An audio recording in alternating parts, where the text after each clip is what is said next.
Hi guys, so this right here is the Milwaukee M12 fuel cutoff tool. I picked this one up from Home Depot for about $100, and this is the bare tool, which means the battery is not included. You'll have to get one separately. This uses the Milwaukee M12 batteries, which are standard across all of Milwaukee's lower powered tools, which makes sense as this is really meant for precise jobs and not for raw power. Looking at the tool itself, you'll see that it comes with this shield, which lets you connect the vacuum. There's also a cap if you don't use a vacuum, but lets you suck up the dust and also cut to a certain depth using the adjustment. But we'll look at that later. The tool itself is very lightweight. It has a lock here for safety and a forward-reverse switch, so you can control which way the sparks and debris fly.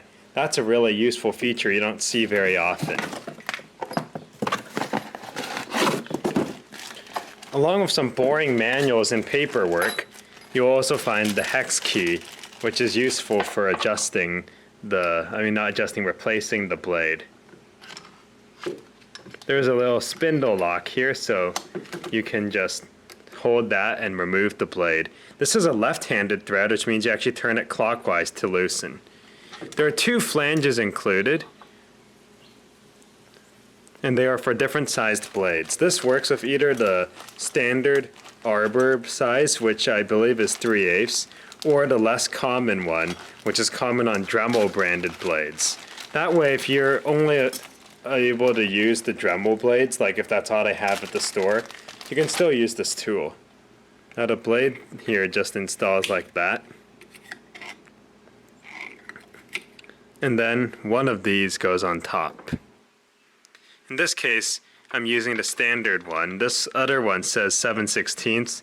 This standard one says face out top flange but has no markings. And this is a left-hand thread, so it does screw in backwards. So here's a piece of 3/8 inch rebar. Let's try cutting.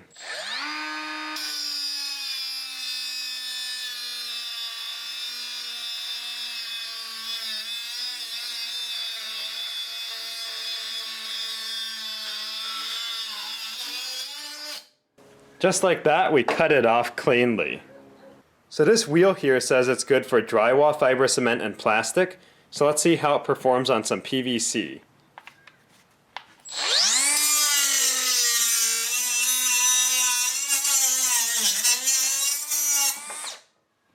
Pretty easy. I'm not using the shoe this time because I'm not trying to make any precision cuts here, and there's not much debris flying around either. Now I've installed the diamond bit, so let's try cutting some tile.